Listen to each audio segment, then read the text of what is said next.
하나님은 여러분들이 다 1% 기적의 주인공이 되기를 원하십니다.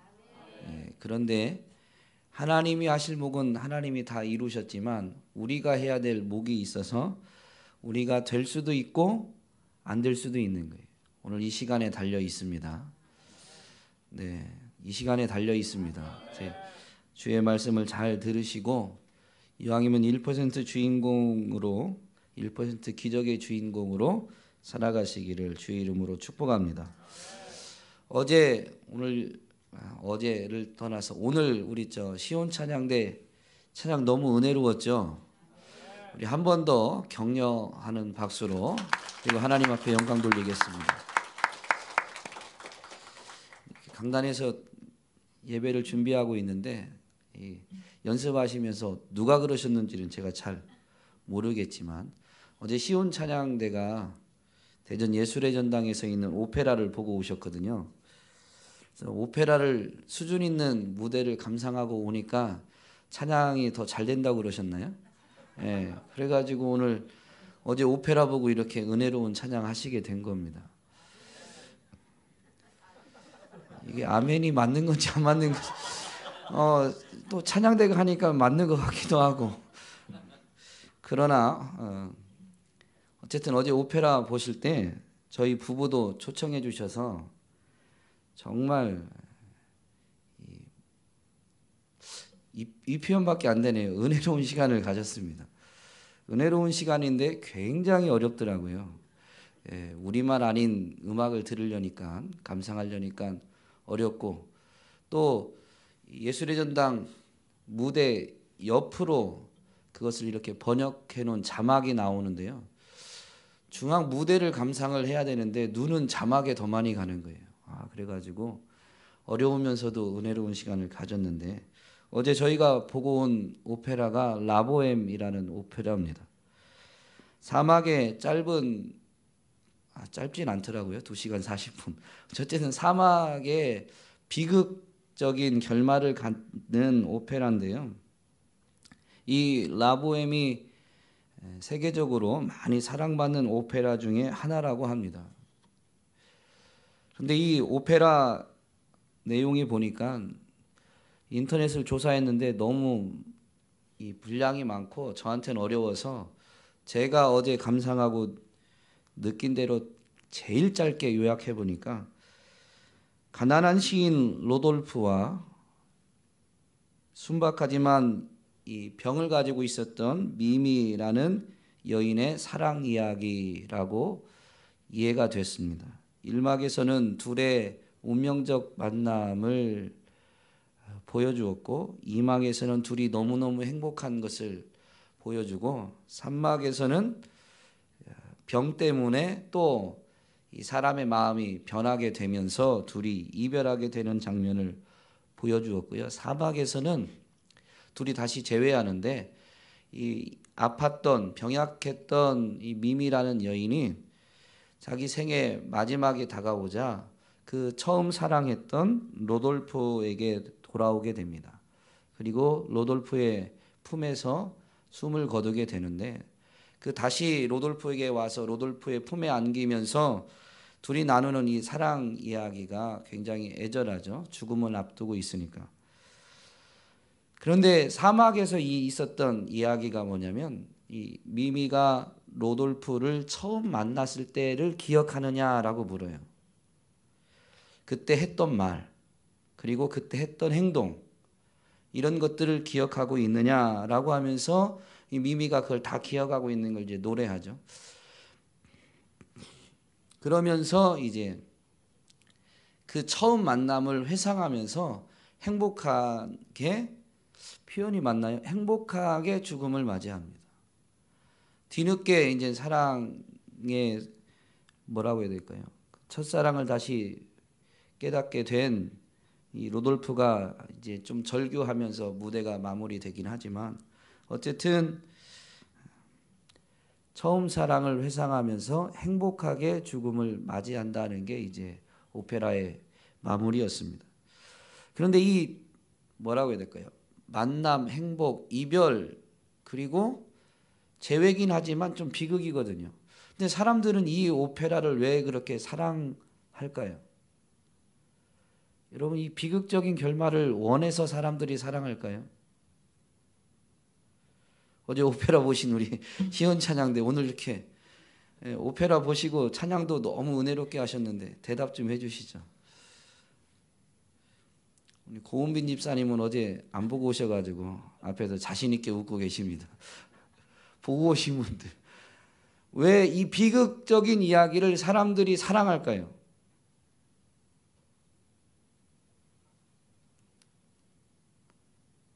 네, 나의 이야기와 별반 다르지 않아서 그렇습니다. 즉 공감이 된다는 거죠.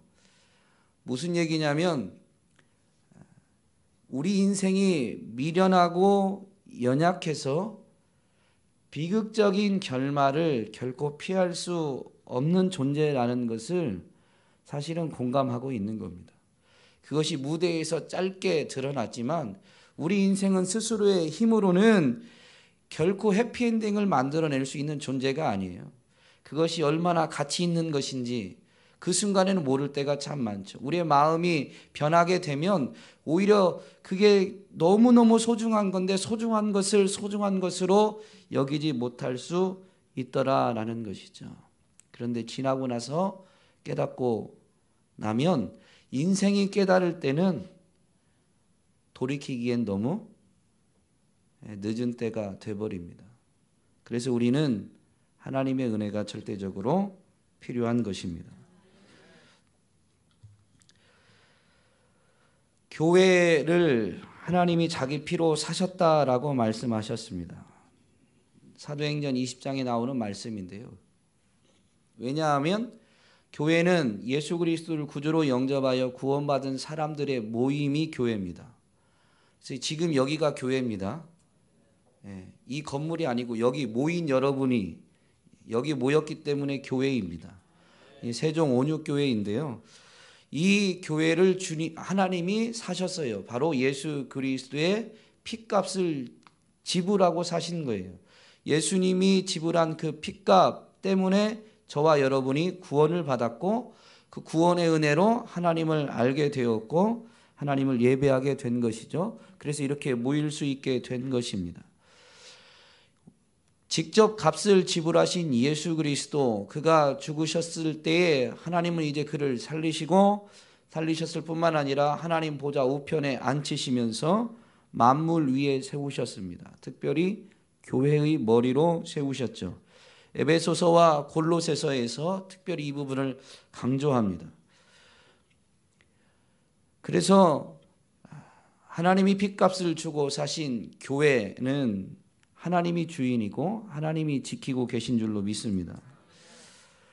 우리는 죄인이었는데 하나님을 알지도 못했는데 하나님이 독생자를 내어주심으로 우리를 구원하셨죠. 그래서 우리를 향한 하나님의 사랑을 바로 예수님이 십자가로 그 증거를 통해서 나타내 보이셨습니다. 그래서 교회의 시작은 다른 말로 하면 하나님의 사랑이다라고 할 수 있습니다. 하나님의 사랑은 변치 않습니다. 하나님의 사랑은 포기를 모릅니다. 교회, 즉 구원받은 우리는 여전히 변질될 수 있는 요소를 잔뜩 갖고 있죠. 지난주에 회개에 대한 말씀을 들었는데요. 회개할 때 핵심이 뭐라고 그랬죠? 우리가 죄악 중에 잉태된 본성 자체가 죄인인 존재라는 것을 반드시 인정해야 된다. 그리고 모든 죄는 하나님께 짓는 것이다. 사람에게 행한 어떤 잘못들, 그것이 도덕 윤리적으로 죄라고 말한다 할지라도 본질적으로는 하나님께 짓는 것이다 라고 말씀드렸습니다. 그래서 하나님께 짓기 때문에 하나님께 용서를 구해야 되고 그리고 하나님의 사함을 입어야 진정한 죄에서의 자유를 얻게 된다라고 말씀드렸고, 죄 용서를 받은 것으로 끝이 아니라 여전히 죄성을 갖고 있기 때문에 모태 중에서 죄악 중에 잉태될 만큼 우리는 죄성을 피할 수 없기 때문에 용서받은 이후에도 하나님의 은혜를 간구해야 된다라는 것이 회개의 핵심이었음을 지난주에 말씀을 통해 나누었습니다. 즉 여전히 실수할 수 있고 여전히 죄를 지을 수 있는 요소를 갖고 있습니다. 교회인 저와 여러분이 그렇다는 거예요. 그렇게 우리는 실수하고 죄 지을 수 있는데 여전히 교회로 존재하는 그 궁극적인 이유는 하나님의 변치 않는 사랑 때문인 줄로 믿습니다. 그러면 교회인 우리 입장에서 교회다운 교회가 되는 데 있어서 가장 큰 위기는 뭐냐면 하나님의 사랑을 잃어버리는 것입니다. 오늘날 세상이 교회를 염려하죠. 왜 염려할까요? 세상이 교회에 대한 기대가 높았을 때, 세상이 교회를 신뢰할 때는 어떤 때였나요? 생각해 보면 교회가 하나님의 사랑, 그리스도의 사랑을 온전히 깨닫고 그 사랑에 온전히 붙잡힌 바 되며 그래서 하나님의 사랑에 의해서 이웃까지 사랑하게 된 때에는 세상이 교회를 깔보지 못했습니다. 세상이 교회에 소망을 갖고 있었고 세상이 교회를 기대했었습니다. 그런데 하나님의 사랑, 그 하나님을 향한 사랑, 그로 인한 이웃을 향한 사랑이 잃어버리게 된 때부터 세상은 교회를 조롱하고 걱정하게 됐습니다. 오늘 본문에 보면 성경의 마지막이죠. 주님 다시 오심을 준비하는 교회들에게 주님이 주시는 편지입니다. 그 교회들에게 주님이 주시는 말씀이죠. 오늘 여러분이 읽었듯이 에베소 교회가 잘하는 부분이 없는 건 아닙니다. 앞에 잘하는 부분이 있어요. 그런데도 일을 아무리 잘해도 교회를 향한 이 주님의 책망이 뭐냐면 너희를 책망할 것이 있는데 너희 처음 사랑을 버렸느니라 라는 것입니다. 교회가 그 사랑을 처음 사랑, 하나님을 처음 만날 때, 예수님을 처음 만날 때 깨달았던 그 하나님의 크신 사랑, 그로 인해서 우리가 하나님을 사랑하게 되는 그 사랑을 잃어버리게 되면 교회는 더 이상 교회가 아닌 게 되는 것이죠. 그래서 결코 교회를 포기할 수 없었던 자기 핏값을 주고 사신 그 하나님이 교회를 포기할 수 없어서 그 교회를 책망하면서 주시는 말씀입니다. 너희 처음 사랑을 버렸느니라. 여러분은 처음 사랑을 간직하고 계신가요?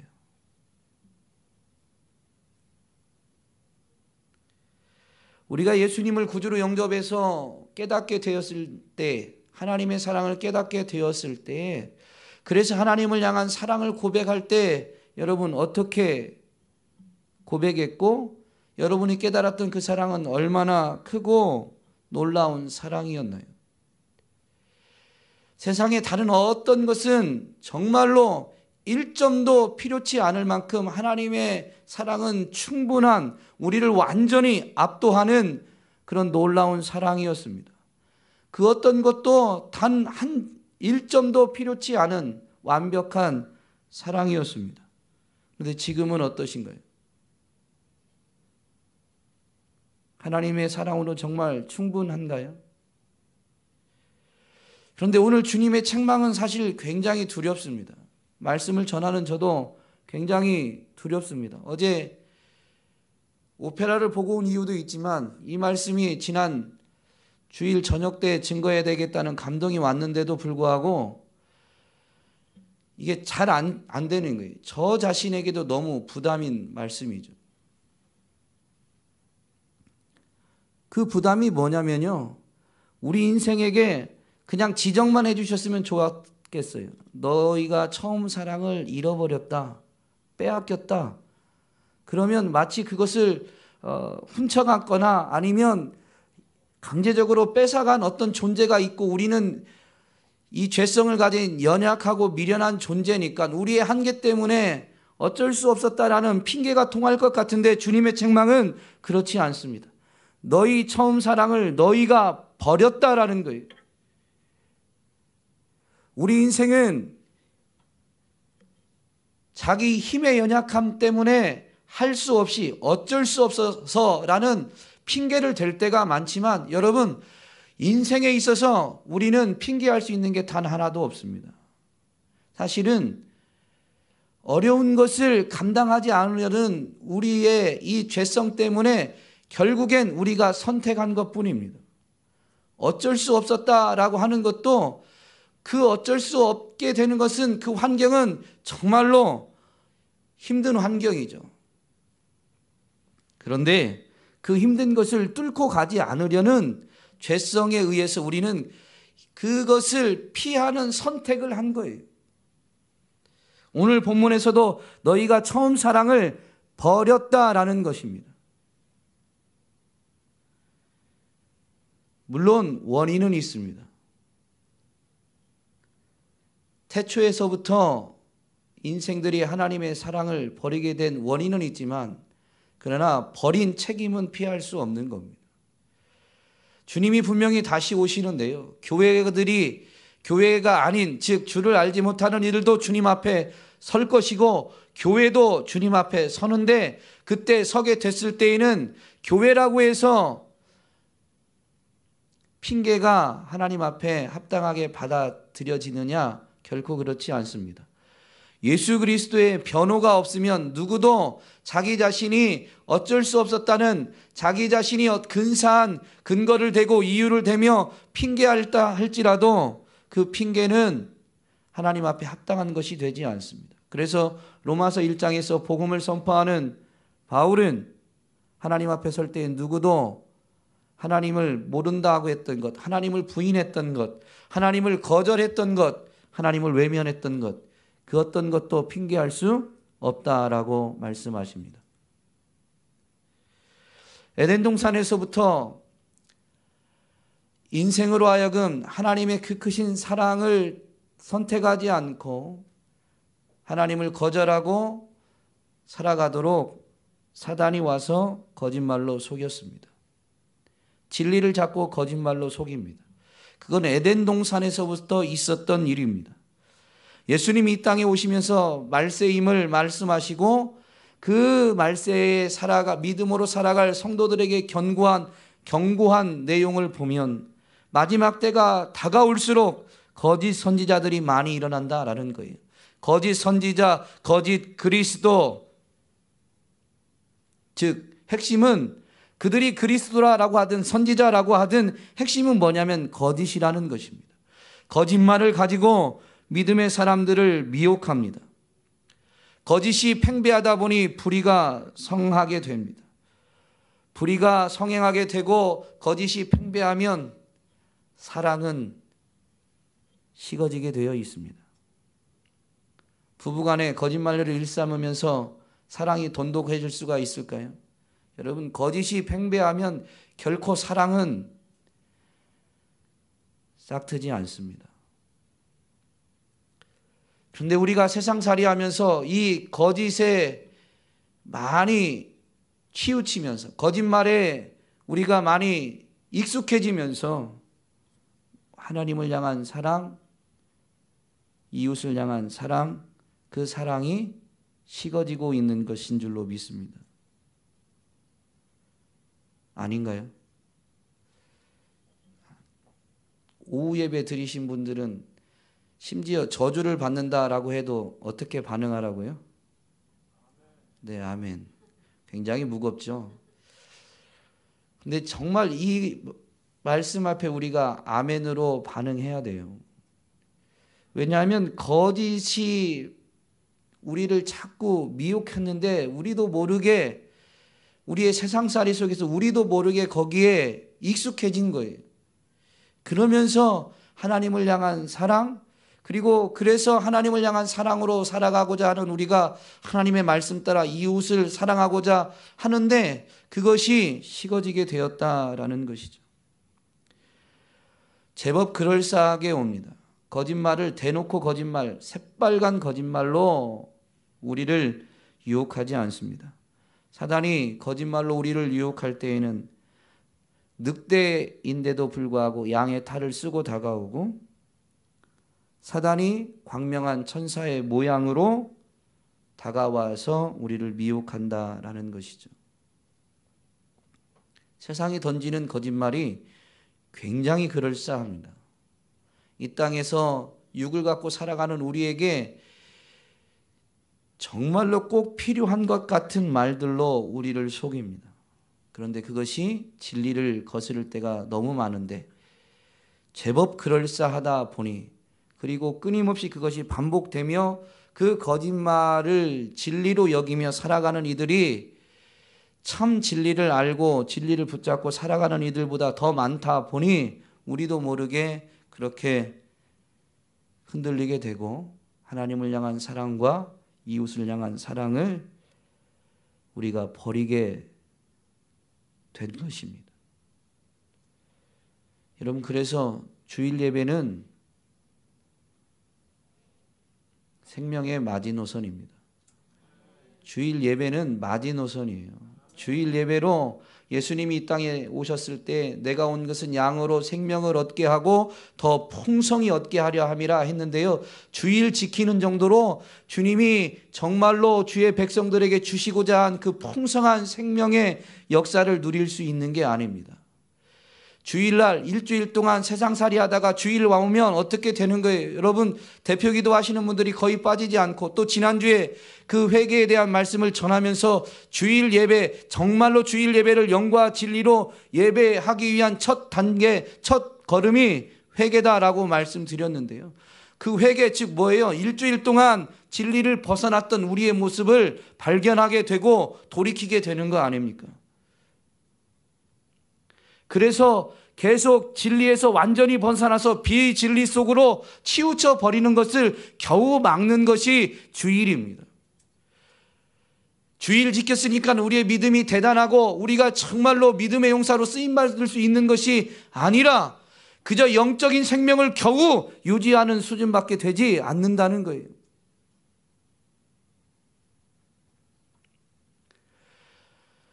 세상살이에 가서는 주님 향한 사랑, 그래서 이웃을 향한 사랑을 우리가 버리면서 주일날 오면 겨우 돌이키죠. 진리를 통해서 내가 진리에서 너무 벗어나는 삶을 사는구나. 마지못해 세상 속에 있으면서 진리를 부여잡고자 하지만 세상 속에 있다 보면 정말로 진리를 벗어나며 사는 게 내 모습이구나 깨닫고 매주 와서 회개하게 되는 거죠.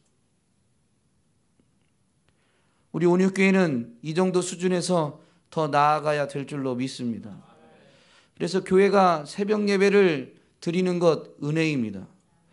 미국 갔을 때 유학 중에 보면 새벽 예배 없는 교회가 많아요. 그래서 참 마음이 안타까운 이야기를 듣는 게 뭐냐면, 유학 왔던 사람들이, 목회자들이 하는 얘기입니다.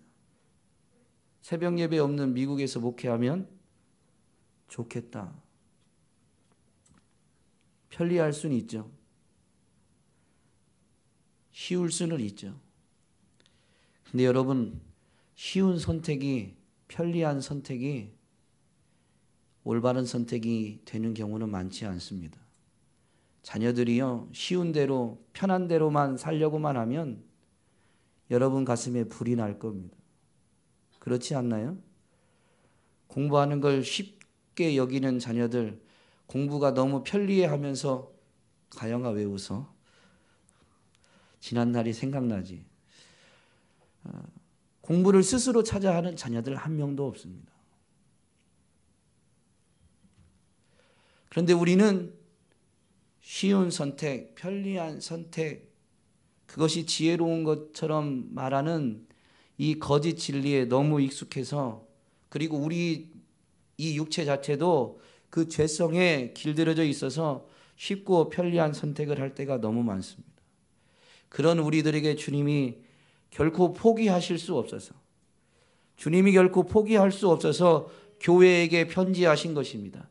너희에게 책망할 것이 있는데 너희가 처음 사랑을 버렸다라는 것입니다. 그렇게 지적해 주시면서 해결책을 주시는데 5절입니다. 우리 5절 같이 읽겠습니다. 시작.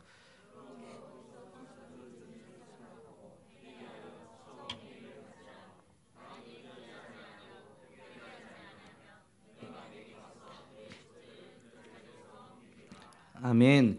5절 후반부에 보면 만일 회개하지 아니하면 촛대를 옮기겠다라고 주님이 교회에게 말씀하셨습니다. 그러니까 회개해야 되는데 이 회개가 뭐냐면 이 5절 앞부분에 있는 것이 회개입니다. 5절 앞부분에도 회개란 단어가 또 나오지만 그때 회개는 뒤에서 말하는 회개의 단면일 뿐입니다. 뭐냐면 첫 번째는 생각하라라는 것입니다. 뭘 생각해요? 너희의 사랑이 어디서 떨어졌는지를 생각하라라는 거예요. 이 생각함이 없으면 회개가 시작되지 않습니다. 그런데 우리는 세상살이에 바쁘게만 살아갑니다. 하나님의 사랑을 잃어버린 것, 빼앗긴 것, 아니 우리가 버린 것, 그것이 언제인지 잠시 멈춰서서 생각해 봐야 되는데 세상살이에 나아가면 그 세상살이의 문제에 바쁘게만 살아가요. 잠시 그 세상살이를 멈추려고 하지 않아요. 여러분이 의도적으로 그런 게 아니라 세상이 그렇게 만들고 세상이 그렇게 만든 줄도 모르고 우리는 그렇게 살아가는 것이죠. 여러분, 시간을 정하시고 여러분의 삶을 돌아보셔야 돼요. 시간을 정하시고 돌아보셔야 돼요. 하나님을 향한 사랑이 지금 내가 온전히 그 사랑을 간직하고 있는지, 버리고 있진 않은지 자꾸 돌아봐야 된다는 것이죠. 그것을 생각하고 어디서 떨어졌는지를 발견하면 어떻게 하라는 거예요? 회개하라는 거예요. 그때 회개는 뉘우치는 거예요. 아, 이건 아닌데 라고 깨닫고 뉘우쳐야 되는 거예요. 뉘우치는 게 회개가 아닙니다. 회개의 일부일 뿐이에요. 주일날 와서 하나님 한 주간 동안 잘못 사는 거 용서해 주세요. 뉘우친 것이 회개의 전부가 아닙니다. 회개의 일부일 뿐이에요. 반드시 세 번째가 있습니다. 어떻게 하라고요? 처음 행위를 가지라. 여러분, 사랑은 감정이 아닙니다. 사랑하면 감정이 생깁니다. 감정이 동반됩니다. 그러나 감정이 사랑은 아닙니다. 사랑은 반드시 행동하게 되어 있습니다. 우리가 자녀를 사랑하니까 자녀 때문에 기쁨을 얻고 즐거움을 얻을 때도 있지만 자녀 때문에 아파하고 눈물 흘릴 때도 있습니다. 그러나 기쁘고 즐거운, 아파하고 눈물 흘리는 것이 사랑이 아니라 그럼에도 불구하고 자녀에게 행하는 그것이 사랑인 거죠. 사랑은 행동입니다. 그래서 주님이 마지막 진단을 내리신 거예요. 명령하신 거예요. 처음 행위를 가지라. 잠시 멈춰서 주님을 향한 사랑을 어디서 우리가 버렸는지 생각하고 뉘우칠 뿐만 아니라 주님 사랑에 압도되고 그래서 주님만을 사랑하기로 결단하고 주님을 뜨겁게 사랑했던 그 처음 사랑, 그때 내가 어떻게 행했는지 그 처음 행위를 가지라라는 것이죠. 예배 드리는 저의 모습만 봐도 목사가 되었지만 처음 행위를 잊어버릴 때가 많습니다.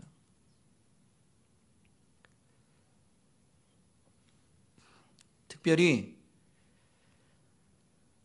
뭐라고 표현해야 될까요? 문명이 발달한 것을 누리면서 육체가 편리해졌죠. 그러면서 예배에서 정말로 예배자에서 관람객으로 전락할 때가 많은 것을 봅니다. 예전에는 이런 악기들이 많지 않았죠.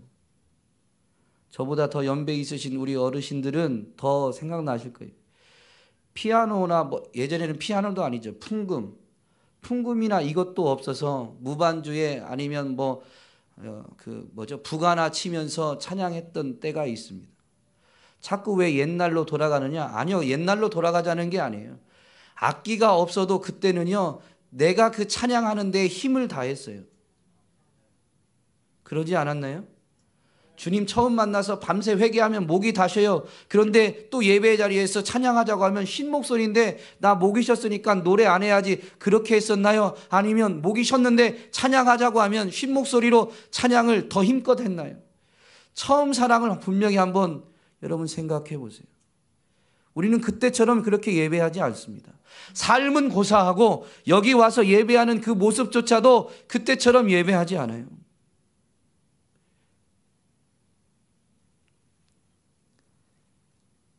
지체 장애우들이 모인 자리에 예배를 인도한 적이 있습니다. 그런데 여러 지체 장애가 있죠. 그런데 손이 하나 없는 친구들은 박수를 치고 싶은데 박수를 못 치면 어떻게 치는지 아시죠? 네, 자기 볼을 때립니다.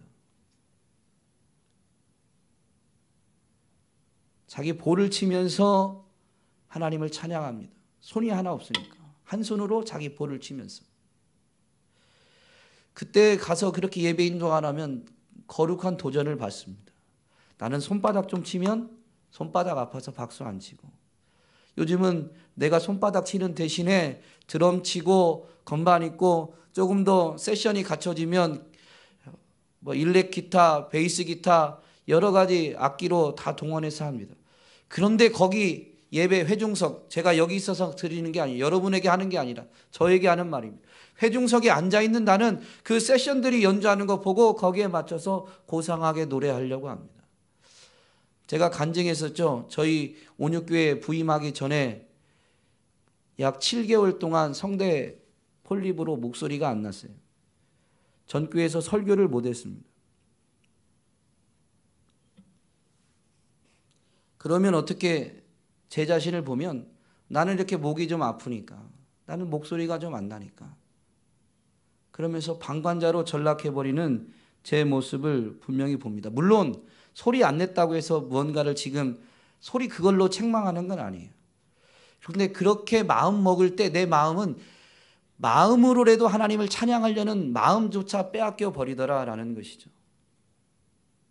목이 좀 아프면, 몸이 좀 아프면, 그러면서 몸이 아파서 목이 아파서 소리는 못 내도 하나님을 찬양하려는 마음은 간직해야 되는데 그 마음을 간직하지 못해요. 그래서 저는 로마서 12장 1절 말씀을 너무 사랑합니다. 너희 몸을 하나님이 기뻐하시는 거룩한 산 제물로 드려라 라고 되어 있습니다. 이것이 너희가 드릴 영적 예배니라. 물론 우리는 마음과 영을 다해서 하나님을 예배해야 됩니다. 그런데요, 이 육체를 갖고 있는 한 육체는 따로 놀고 마음을 다해서 한다는 게 잘 안 돼요.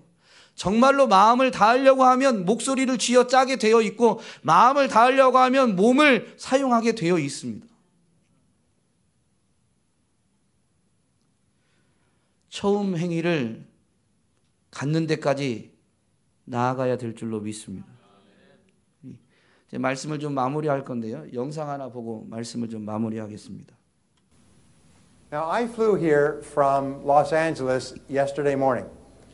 I left Los Angeles, and when the plane left and got into the air, the pilot came over and he said, "Ladies and gentlemen, we will be arriving in Seoul in 12 hours and 37 minutes. 12 hours and 37 minutes. And then the plane started. Now, if you know anything about airplanes, you know that airplane was off course 99% of the time. 99% of the time, the airplane was off course. All airplanes are off course 99% of the time. So, the pilots are continually bringing the plane back on course. They have winds that move the plane. They have turbulence and clouds. They go up and down. So the plane is off course 99% of the time. But can you guess when the plane arrived in Seoul, how long the flight took? 12 hours and 37 minutes. And the plane landed in the Seoul airport exactly to the minute that they predicted in Los Angeles when the plane took off, even though it was off course most of the time. 브라이언 트레이시라는 성공학 강연자가 한국에 와서 강연했던 내용 중에 일부입니다. 그 강연 중에 일부 중에서 LA에서 인천공항으로 오는 이야기를 이제 예화로 한 겁니다. 물론 저기에서는 다른 이야기를 했지만 저것을 이렇게 들으면서 저는 충격도 받았고 굉장한 위로도 받았습니다. 비행기가 날아오는데 99%의 시간 동안, 즉 99%는 비행기가 걸어가야 될 길을 어떻게 한다고요? 벗어나게 됩니다. 단 몇 프로만 그 길을 제대로 걸어가는 거예요? 1% 정도만 걸어가야 될 그 길을 제대로 걸어가는 거죠. 우리가 정말로 믿음으로 사는 것이 이와 같은 것 같습니다. 하나님이 우리를 포기치 않는 사랑 때문에 그 사랑을 기억하고 그래서 그 사랑을 갈망한다면 사실 우리는 아무리 하나님이 길을 제시해 주셔도 100% 그 길을 제대로 걸어갈 수 있는 존재가 아닌 것이죠. 저는 이 예화의 99%를 벗어나는 게 제 모습인 걸 봤습니다. 그래서 믿음으로 사는 것, 하나님을 사랑한다고 말하지만 절망스러울 때가 더 많았는데 돌아가고자 애를 쓰고 애를 써봐도 잘 되지 않는 제 모습 때문에 절망스러웠는데 하나님이 포기치 않으시면서 그 1%만 그 길을 제대로 걸어가면 때가 되면 12시간 37분 그 하나님이 정한 때가 되면 하나님이 이끌고자 했던 그 자리에 우리를 온전히 이끌어 가신다라는 것이죠. 그래서 주님이 교회들에게 책망이지만 사랑으로, 무한한 사랑으로 책망하신 거예요. 너희 처음 사랑을 버린 거야. 돌이키고 처음 행위를 가져. 우리는 이 시간 예배 시간에 와서 맞아 일주일 동안 헛살았지 아니면 좀 벗어났지 어떤 고백을 할지 모르지만 핵심은 다시 여기서 1%라 할지라도 주님 말씀 따라 살겠습니다라는 결단, 그리고 1%만이라도 그 말씀을 온전히 지키면서 간다면 주님의 사랑에 이끌림 바 되어서 우리는 주님이 우리를 통해서 이루시고자 하는 그 일이 이루어지는 그 목적지에 도달하게 될 줄로 믿습니다. 이것이 교회가 갖는 특권입니다. 완벽해서 갖는 것이 아니라 무한한 하나님의 사랑, 완전한 하나님의 사랑 때문에 우리는 그저 몸부림칠 뿐인데 1%의 그 말씀에 순종하는 모습이라 할지라도 마침내 하나님은 우리를 통해서 하나님의 뜻을 이루어 가시는 줄로 믿습니다.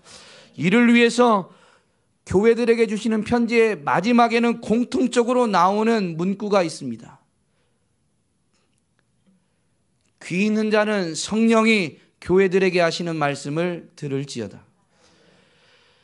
아까 우리가 하나님의 그 무한한 사랑, 크신 사랑을 체험하고도 사랑을 버리는 이유가 뭐라고 그랬죠? 거짓 유혹, 거짓말에 휩쓸려서라고 했습니다.